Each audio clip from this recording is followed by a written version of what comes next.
They are the bold ones you want on your side when things go wrong in the outdoors. The outfitting industry has always attracted these colorful characters. I'm glad I put on clean clothes this morning.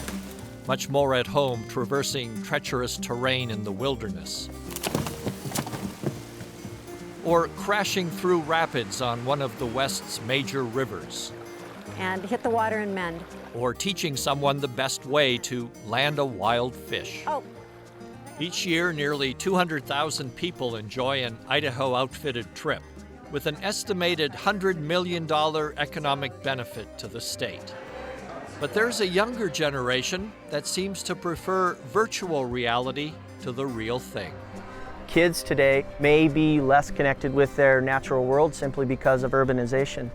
Perhaps even more challenging for outfitters is the relationship the industry has with the federal agencies that administer our public lands. Quite honestly, it's not really a partnership anymore. The partnership has faded away. We've got to get back to communicating again, and it's not happening. I had a woman once tell me that she got out of her tent in the middle of the night and looked up at the canopy of stars over her head, and her soul expanded. And that soul expanding experience goes home with people and allows them to be the champions for wild places in the future. Outdoor Idaho profiles the outfitters, the ones tasked with connecting us to the natural world.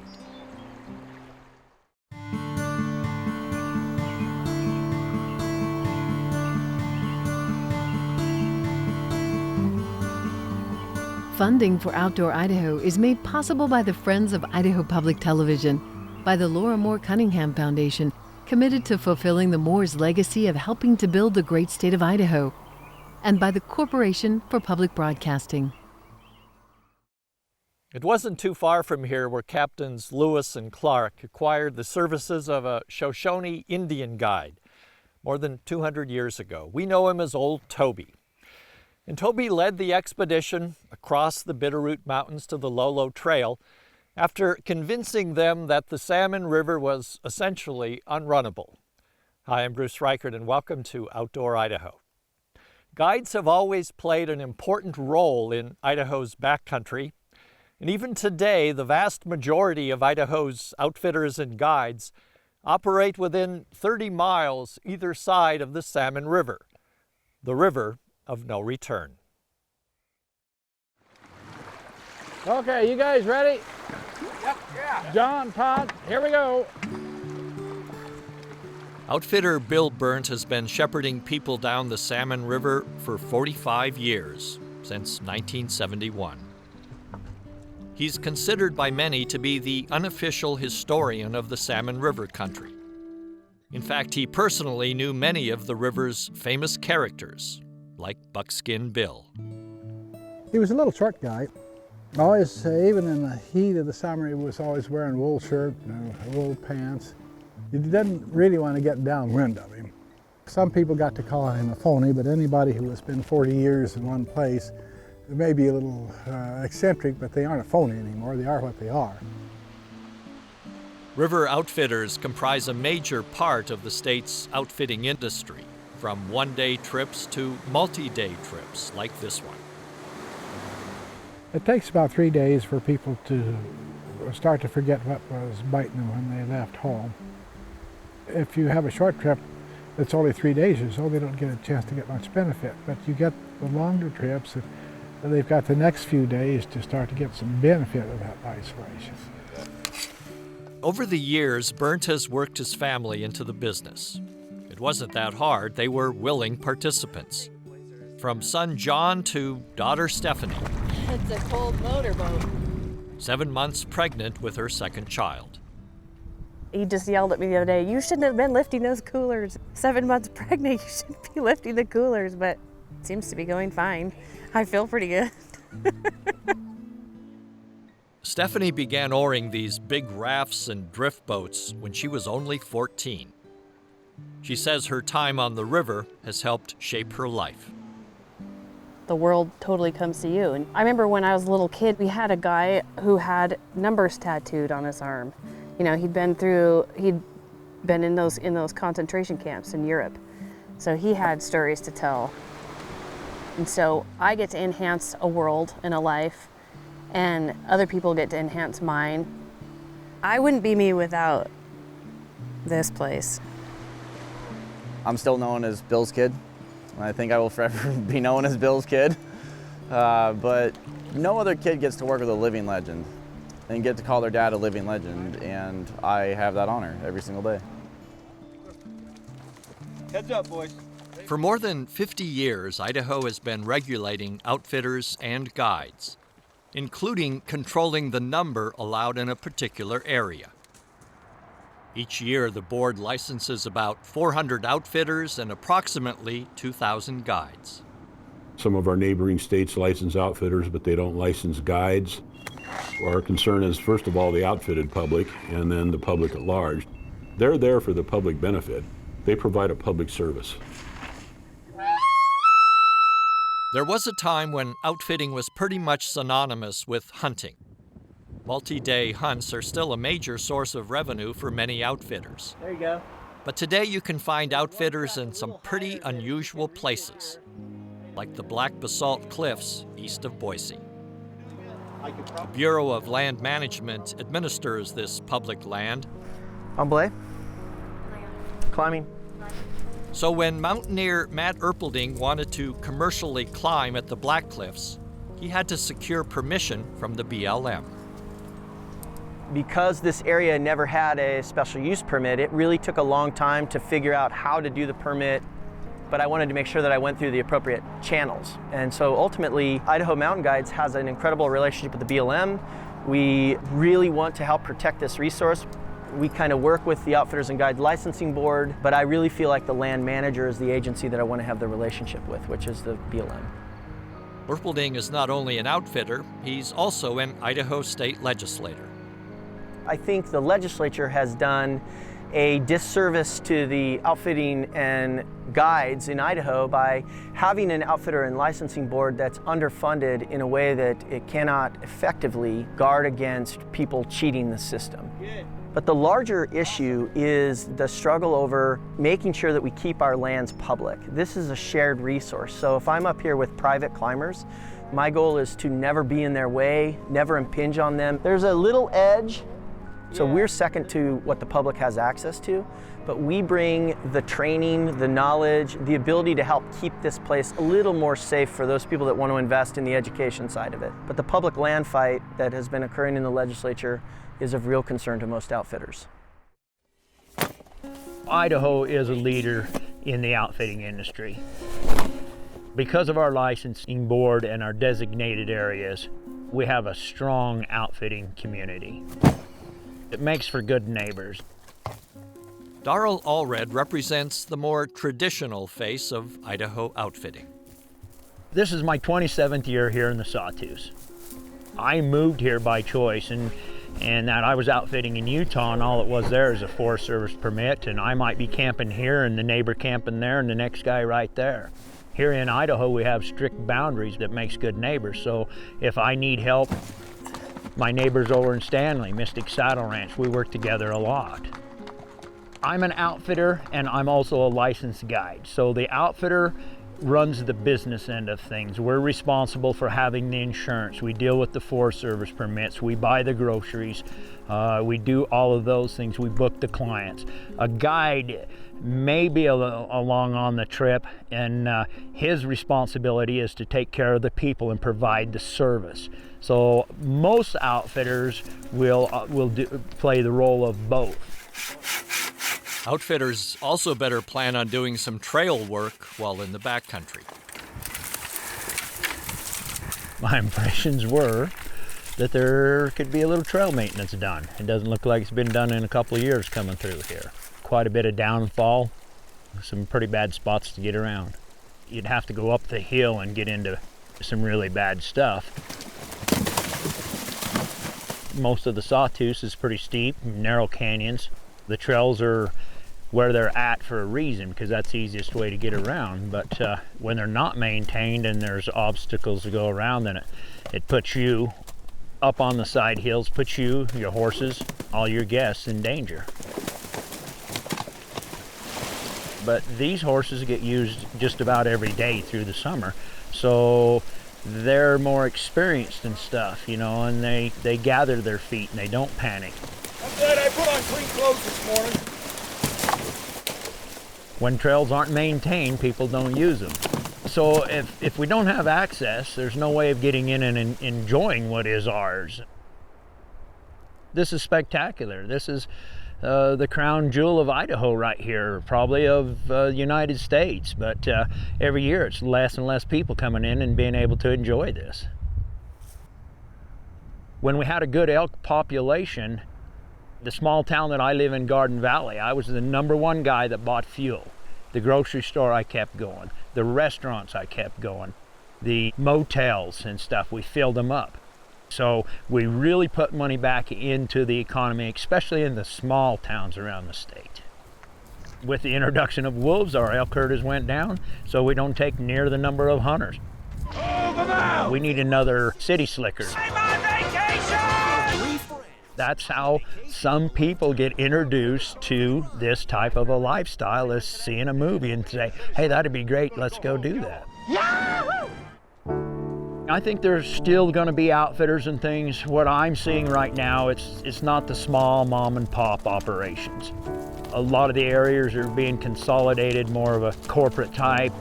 Very few outfitting businesses are owned by the actual guides, the people providing the service anymore. I've got a son, he's part of this business, but he's also working a full-time job. And that's what I see. It's hard for people to come in and take over a business anymore.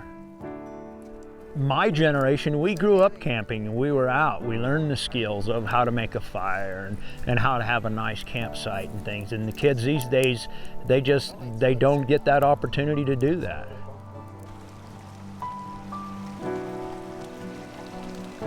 It's more than a job, it's a lifestyle. Look at my office, you know? So I get to come out, spend time in country like this. I get to work with stock every day. I meet literally thousands of people through a year. Also, we do get to educate. We'll take a lot of first-time people that have never rode a horse, never camped, never been in the backcountry, and open those doors for them. This will be the only trip that they're ever in a situation like this.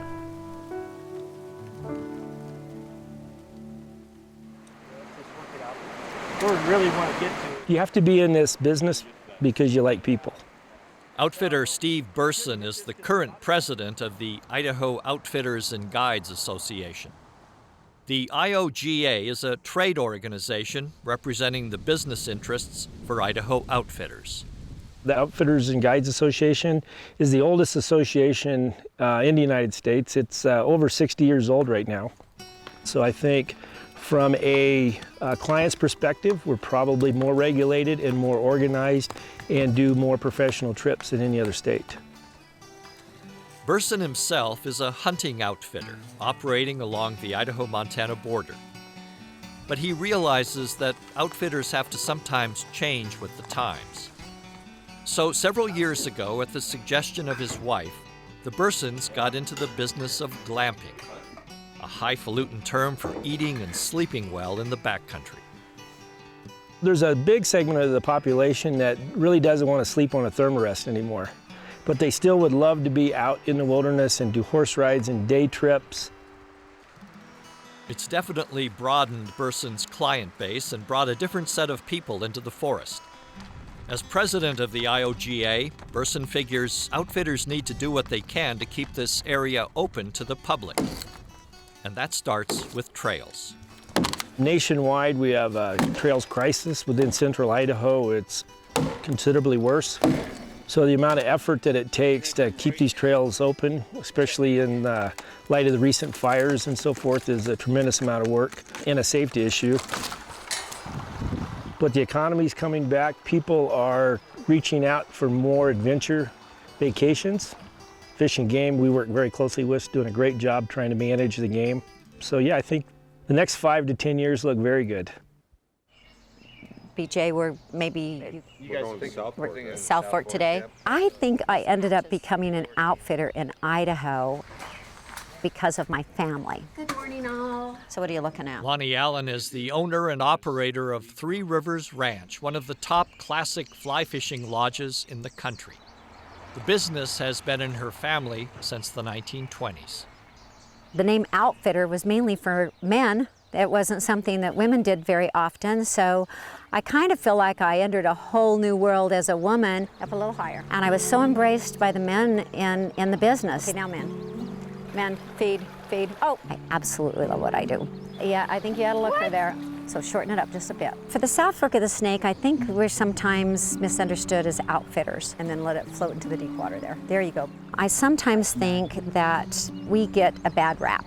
I thought that looked good. Did it look good? Really good. The common goal, I think, of being an outfitter and being a guide is to give the best experience you can to man, woman, and child to experience our out of doors and do it safely and successfully.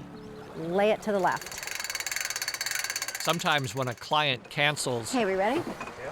Lonnie is able to practice her technique Tight lines, darling. while getting fishing tips from her guiding staff. You're going to cast more to the right. Okay. We are very lucky in the state of Idaho. We have so many natural resources that we are very fortunate to share with not only our country, but other countries. Good eyes. The waters that we fish Nice fish. in Idaho are probably some of the most This is a cutthroat. well taken care of, and that doesn't come easy. There you go. Thanks. Good job. Good job. BJ and I are having a great day. Come on, little fishy. I am extremely proud of what I have done and what I've done because of the people I work with. I can't do it alone. Right on that seam. Good. Further in. Ah, there he is. Yay! Nice. Nice. We enjoy and laugh together. There we go. Yeah. I love them like my family. Great coaching. Thank you. Good Nice work. brown. They are my family. We take care of each other. I can't see that I'm going to quit doing what I'm doing at least for the next 20 years. I love it. And there's a lot of cotton, right? I enjoy it. I like the people. I like the guides. And until I'm physically unable, I think I'm going to hang around. Looks like it's snowing. Outfitter Mike Scott is traveling through the recently designated Hemingway Boulders Wilderness, something that brings great joy to him. But he's reserving judgment on how it will all play out. He's waiting for the Forest Service rules and regulations that will come down the pike. The demand for outfitting is definitely here. People are changing, their needs are changing, what they want to do, how they want to participate in accessing the backcountry or rivers is different from what it was 15 years ago. So it's going to be critical that our agency partners are able to evolve with us, because that's going to be essential for us to continue into the future of outfitting. I got into outfitting and guiding primarily due to my father, A.K. Barker. We were kids and he took us everywhere and developed his own outfitting business on the Lower Salmon when we were still in grade school, and I think I was 9 on my first Hell's Canyon and Lower Salmon trips. At age 14, the young Barker started rowing rafts, and by 18, he was a guide for the family business on the Lower Salmon, Barker River Trips. He's now a veteran river guide with well over 3 decades of experience.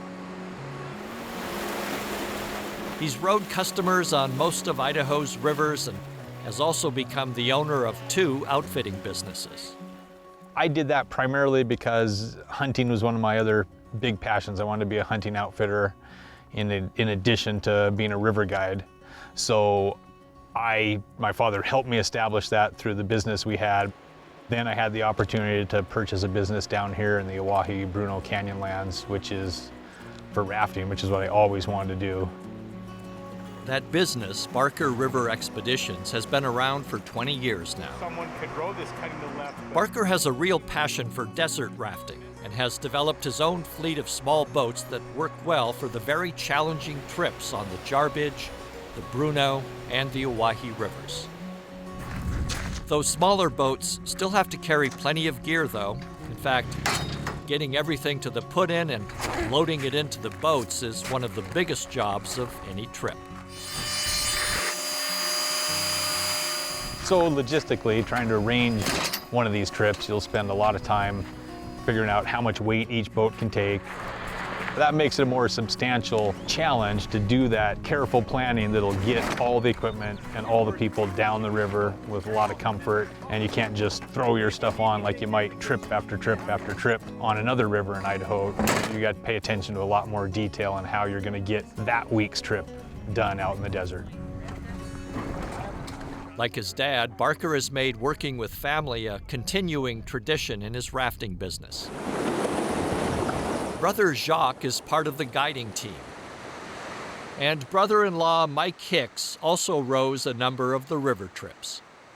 This is what I do. I love to be down here in the desert. Out here, we have to rely on each other. I think having a solid crew, people that you can count on, who can just about read your mind from a distance, I think that's important. Important because these desert rivers are extremely challenging, with tough rapids, strenuous portages, and the lining of boats. Stop, stop, stop, stop! Despite the difficulties, everything usually runs smoothly. Occasionally, though, there are huge obstacles to overcome, like when a collapsed Garbage Canyon wall led to a very stuck boat during lining. Jacques and John Barker worked hard to save that raft so the trip could continue.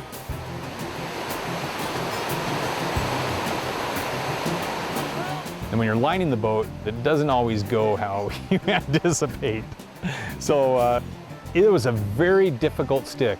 It had fallen between two big rocks at an angle, but the first step is to actually get out there and physically look at it and take some weight off of it. We had to hook up some ropes and basically get out there to the boat. Often when you're standing there, you can get a little better idea.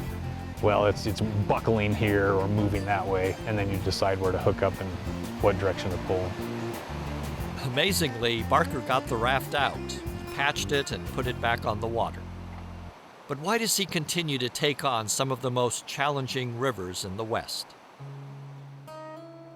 I think challenges are good. That's probably almost some of the same reason I became an outfitter. I think outfitters do this because it's a heartfelt job that they want to be involved in, and that progresses from being a guide, kind of like it did for me with my father. It's a challenge to run a business and offer a quality service to someone and have people come out and enjoy somewhere that you love. That's a big challenge to make it work.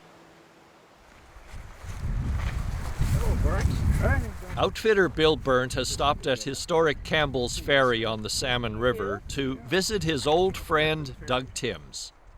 Timms was an outfitter himself for nearly 3 decades and served as president of the state's outfitting organization. Bill Burnt epitomizes what outfitting and guiding is all about, the ability to access places like this safely and really expose people to it in a positive, nature-based way. That's what outfitting and guiding does, and nobody does it better than Bill.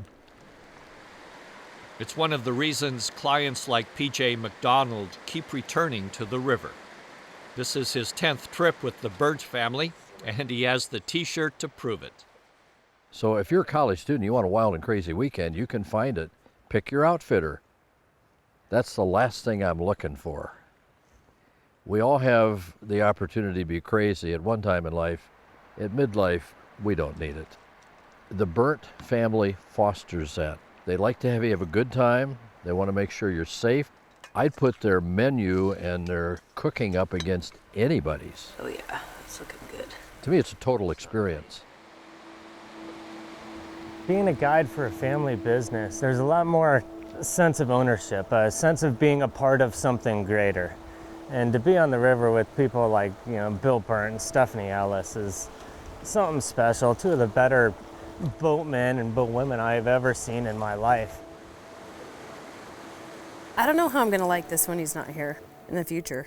You know, there's a part where I need to carry it on, but I'm not gonna like it at times. Just every corner, there's something, you know. So we need to keep some feet in this river. I think the biggest challenge that outfitting and guiding faces in the future is the changes in the American public.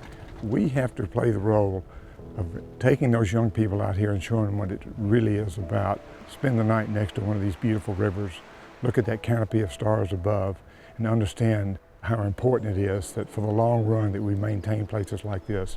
So keeping alive that constituency and support of wild places, that's our biggest challenge, and so it needs to be our biggest role.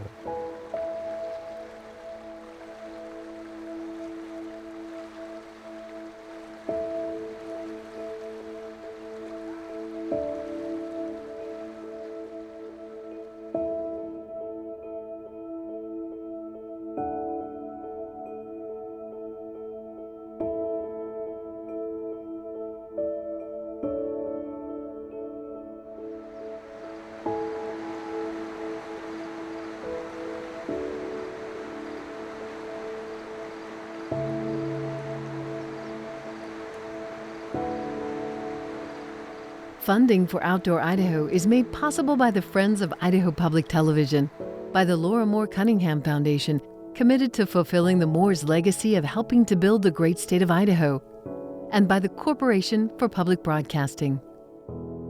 All Outdoor Idaho programs are available for purchase, including hour-long specials. To find more information about these shows, visit us at idahoptv.org.